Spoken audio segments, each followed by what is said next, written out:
আবার ঠিক ছাত্রদের ব্যাপারে আমরা দেখেছি, যেখানে মাহফুজ আলমও স্বীকার করছে, নাহিদ ইসলামও স্বীকার করছে যে এই আন্দোলনে ছাত্র শিবিরের একটা অবিস্মরণীয় অবদান আছে। তাহলে ছাত্র শিবিরের অবদানটা তোমরা সেভাবে স্বীকার করতে তোমাদের অসুবিধা কোথায়? তাহলে আপনারা এখন কেন ছাত্র দলের সভাপতি এটা করেছে যে 9 দফা তো আমরাও কারেকশন করে দিয়েছি, কিন্তু আমি তো একমাত্র স্টেক হোল্ডার না। 9 দফা হয়তো আরও 10 জনে কারেকশন করেছে। ছাত্ররা যখন উপদেষ্টা পরিষদ গঠন করছে তখন আমাদের ব্যারিস্টার ফুয়াদের কাছে এসেছিল তো তারা।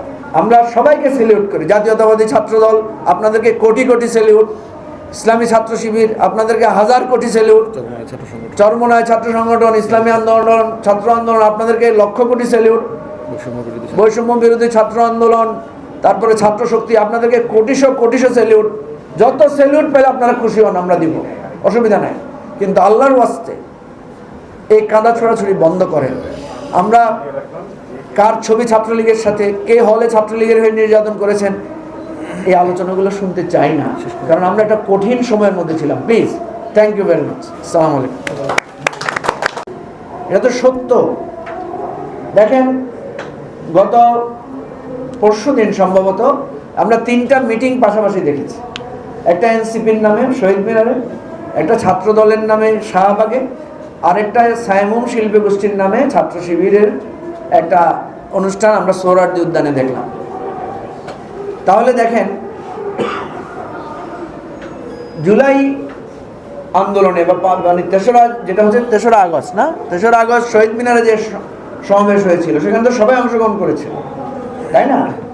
তো সেখানে তো কেউ দলীয় পরিচয় নিয়ে অংশগ্রহণ করেন না। সেখানে তো আমরা দেখেছি আমাদের মিনার ভাইয়ের নেতৃত্বে, আমাদের তাজুল ভাইয়ের নেতৃত্বে, আমাদের এখানে যাদেরকে আপনি পেছনে দেখছেন এরা সবাই সেদিন শহীদ মিনারে ছিল। তো সেখানে গিয়ে তো সবাই সেই পরিচয় একাকার হয়েছে, বাংলাদেশি হয়ে গেছে। আমরা সবাই বাংলাদেশি পরিচয় সেখানে একাত্ম হয়েছে। তো সুতরাং আমরা বলছি যে এই যে বিতর্কটা তৈরি হয়েছে এটা সমঝোতামূলকভাবে সমাধান দরকার।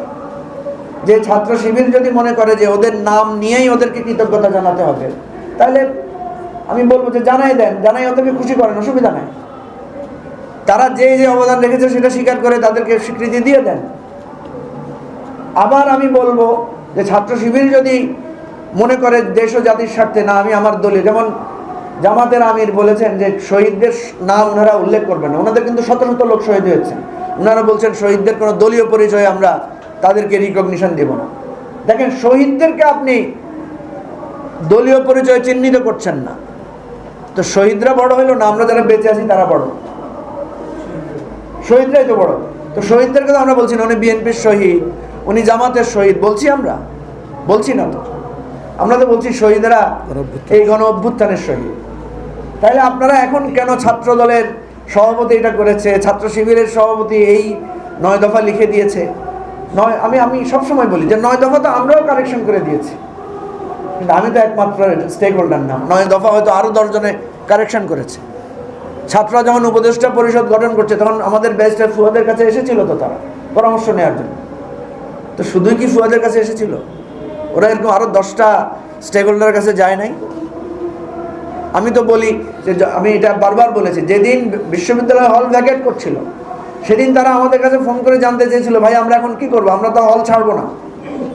আমি ওদেরকে বলেছিলাম, না তোমরা এই ভুলটা করো না, তোমরা হল ছেড়ে দাও। কারণ তোমরা জানো না, হল যখন বন্ধ করবে তখন মা বাবারা হলে চলে আসে, বিশেষ করে ছাত্রীদের মা বাবারা, গার্ডিয়ানরা হলে চলে আসে, তারা ওদের মেয়েদেরকে নিয়ে যায়। যখন সাধারণ ছাত্রছাত্রীরা চলে যাবে তোমরা তখন অল্প হয়ে যাবা, এবং রাতের বেলা তোমাদের উপর ক্র্যাকডাউন হবে, লাইট নিভিয়ে ইন্টারনেট অফ করে তোমাদের উপর ক্র্যাকডাউন হবে। এবং আমি ওদেরকে জোর দিয়ে বলেছি, আমি জীবনে 8-10টা হল ভ্যাকেট ফেস করেছি। তোমাদের মতো বয়সে আমরাও হলে আঁকড়েছিলাম যে হল ছাড়বো না, কিন্তু আমরা নিদারুণ নির্যাতনের শিকার হয়েছি। এবং আমাদের তখন ফেসবুক, ইউটিউব এগুলো কিছুই ছিল না। আমাদের মায়ের খাওয়া দৃশ্য কাউকে দেখাইতেও পারি নাই। তোমাদের লাশ গুম করে ফেলা হবে, তোমরা বলতেও পারবে না। আচ্ছা বলেন তো, এই ধরনের পরামর্শ হয়তো আরও 20 জনে তাদেরকে দিয়েছে না? এখন আমি যদি বলি আমার পরামর্শে তারা হল ছেড়েছিল, এটা তো একটা বোকামি হবে। এবং ওরাই তখন বলবে, মিয়া খালি আপনার থেকে নিই না, আমরা আরও 10 জন থেকে নিয়েছি, তখন তো আমি ছোট হয়ে যাব। তো এই জন্য যারা বলছে যে আমি এটা করে দিয়েছি, এই জন্য তো তারা আবার বলছে যে না খালি আপনি করেন নাই। মির্জা ফখরুলও আমাদেরকে বলেছিল 6 তারিখ থেকে এটা 5 তারিখে আনেন। এখন মির্জা ফখরুল বলার পর তারা সম্মত হয়েছে, ফুয়াদও বলেছে, মিনার ভাইও বলেছে, আমিও বলেছি, আমাদের বলার পরে হয়েছে না ফাইনালি মির্জা ফখরুল বলার পরে হয়েছে, এটা আমরা কিভাবে বলবো? সেটা তো বলতে পারবে তারা। কি বলেন, ঠিক না? সুতরাং আমি অনুরোধ করব